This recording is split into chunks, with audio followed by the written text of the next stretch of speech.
Hi friends, welcome back to my channel.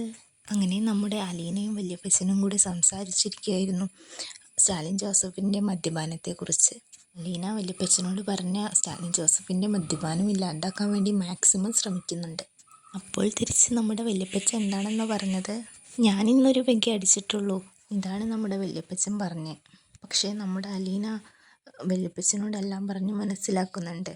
പണ്ട് Stalin Joseph നന്നായി കുടിച്ചിരുന്നെന്നും പക്ഷേ അതുപോലുള്ള ആരോഗ്യം ഇപ്പോൾ ഉണ്ടാവില്ല, അപ്പോൾ പ്രായമായില്ലേ, അതിൻ്റെതായ ഹെൽത്ത് ഇഷ്യൂസ് ശരീരത്തിനുണ്ടാകുന്നു അലീന വല്യപ്പച്ചനോട് പറയുന്നു. അപ്പോൾ വല്യപ്പച്ചൻ പറയാണ്, സ്റ്റാലിൻ ജോസഫ് ഇടയ്ക്കിടയ്ക്ക് ഹെൽത്ത് ചെക്കപ്പ് ചെയ്യാറുണ്ട്, അതുകൊണ്ട് അവനൊരു കുഴപ്പമില്ലാന്ന്. പക്ഷെ അലീന പറയാണ്, പക്ഷെ പണ്ടത്തെ പോലത്തെ കപ്പാസിറ്റി ഇപ്പോൾ ഉണ്ടാവില്ല, പ്രായമായ അതിൻ്റെ അളവ് കുറയ്ക്കേണ്ടി വരും എന്നൊക്കെ അലീന പറഞ്ഞു കൊടുക്കുന്നുണ്ട്. അങ്ങനെ പറഞ്ഞ് അവസാനം വല്യപ്പച്ചൻ പറയാം, നമുക്ക് സ്റ്റാലിൻ ജോസഫിൻ്റെ കള്ളുകുടി നിർത്താം, ഞാൻ അതിനു വേണ്ടി ശ്രമിക്കുക എന്നൊക്കെ അലീനയെ പറഞ്ഞ് സമാധാനിപ്പിക്കുകയാണ് ചെയ്യുന്നത്. അതേസമയം ബാലചന്ദ്രൻ്റെ വീട്ടിൽ രോഹിത് കിടക്കാൻ നേരം നമ്മുടെ ബബിതയെ റൂമിലേക്ക് വിളിക്കുന്നു. റൂമിലെത്തിയ ബബിതയോട് രോഹിത് പറഞ്ഞു, നീ അച്ഛനും അമ്മയും തർക്കിക്കാനുള്ള സാഹചര്യം എന്തിനാണ് ഒരുക്കിയത്?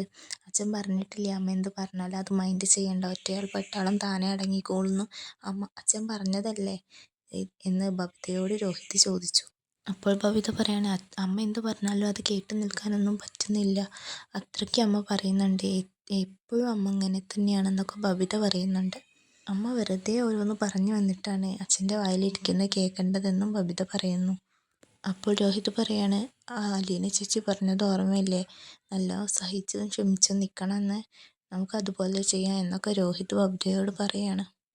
അങ്ങനെ ഇതൊക്കെ പറഞ്ഞ് ബബിത അവസാനം രോഹിതിനോട് വീണ്ടും ചോദിക്കുകയാണ്, അച്ഛനും അമ്മയും താഴത്തും മുകളിലും റൂമിൽ കിടക്കണോണ്ടാണോ ഇങ്ങനെ വീട്ടിൽ ഇത്രയും പ്രശ്നങ്ങൾ ഉണ്ടാവുന്നതെന്ന് രോഹിതിനോട് ചോദിക്കുമ്പോൾ രോഹിത് പറയാണ്, അച്ഛനും അമ്മയും നമ്മളറിയാത്ത എന്തെങ്കിലും ഒരു വിഷയം ഉണ്ടായിരിക്കും, അതുകൊണ്ടാകും അവരങ്ങനെ കിടക്കുന്നത്, അത് നമ്മളോട് പറയാൻ അവർക്ക് താല്പര്യം ഉണ്ടാവില്ല, അങ്ങനെയൊക്കെ പറഞ്ഞ് ബബിതയെ സമാധാനിപ്പിച്ച് താഴേക്ക് അയക്കുന്നു.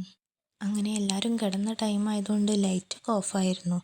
ഇരുട്ടത്ത് ബബിത സ്റ്റെപ്പുകൾ ഇറങ്ങി വരുമ്പോൾ പെട്ടെന്നൊരു ലൈറ്റ് ഇട്ടു.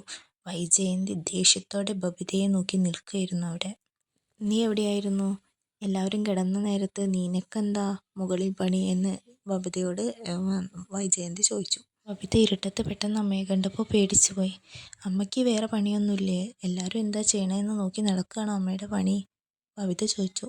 അപ്പോൾ നമ്മുടെ വൈജയന്തി ബബിതയോട് ദേഷ്യത്തോടെ പറഞ്ഞു, പ്രായപൂർത്തിയായ ഒരു പെൺകുട്ടി കല്യാണം കഴിക്കാനായ ഒരു ആണിൻ്റെ കൂടെ രാത്രി, അത് എത്ര സഹോദരനായാലും രാത്രി സമയത്ത് എന്ത് സംസാരത്തിനാണ് പോണത്, നേരം വെളുത്തിട്ട് സംസാരിച്ചാൽ പോരെ എന്നൊക്കെ ബബിതയോട് ചോദിച്ചു. ഇത് കേട്ട് ബബിതയ്ക്ക് വിഷമവും ദേഷ്യവും ഒന്നിച്ചു വന്നു. അമ്മയോട് തട്ടിക്കയറി അവൾ റൂമിലേക്ക് ചെന്നു. അവൾക്ക് കരച്ചിലും ദേഷ്യവും വന്നു. അവൾ ഫോൺ എടുത്തു, അലീനയുടെ നമ്പർ അടിച്ചു. അലീന കിടന്നിട്ട് ഉണ്ടാവുമെന്ന് കരുതി അത് കട്ട് ചെയ്തു. ഉടനെ തന്നെ ബബിതയുടെ ഫോണിലേക്ക് ഒരു കോള് വന്നു, നമ്മുടെ അലീനയുടെ. ഹലോ ചേച്ചി, നമ്മുടെ ബബിത ചോദിച്ചു. അങ്ങനെ വീട്ടിലുണ്ടായ കാര്യങ്ങളെല്ലാം ബബിത ഓരോന്നായിട്ട് അലീനയോട് വിവരിച്ചു കൊടുക്കുകയാണ് ചെയ്യുന്നത്. അച്ഛനും അമ്മയും തമ്മിലുണ്ടായ വഴക്കും, അവർ പുറത്തു പോയി ഫുഡ് കഴിച്ച് വന്നപ്പോഴുണ്ടായ വഴക്കും, പിന്നെ അച്ഛനും അമ്മയും ഉണ്ടായ വഴക്കിന് താൻ കാരണമായെന്ന് രോഹിത് പറഞ്ഞതും, രോഹിത്തിൻ്റെ റൂമിൽ നിന്ന് ഇറങ്ങി വരുമ്പോൾ അമ്മ വൃത്തികെട്ട രീതിയിൽ ബബിതയോട് സംസാരിച്ചതുമെല്ലാം അലീനയോട് പറഞ്ഞ് ബബിത കരഞ്ഞു. അപ്പോൾ നമ്മുടെ അലീന ബബിതയെ സമാധാനിപ്പിച്ചു.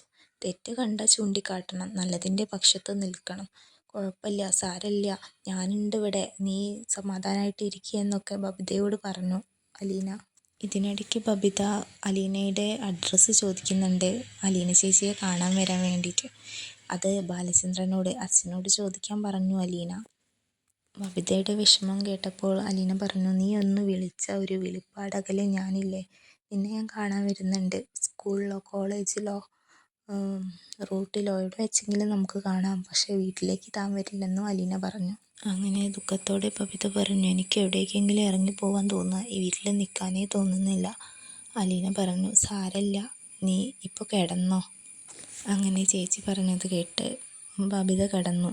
ഉറങ്ങുന്നത് വരെ അലീന ഫോൺ കട്ട് ചെയ്യാതെ അവിടെ ഇരുന്നു. ഇതോടെ ഇന്നത്തെ എപ്പിസോഡ് ഇവിടെ കഴിയുകയാണ്. കൂടുതൽ കഥകൾ അറിയാനായി സബ്സ്ക്രൈബ് ചെയ്ത് സപ്പോർട്ട് ചെയ്യണേ.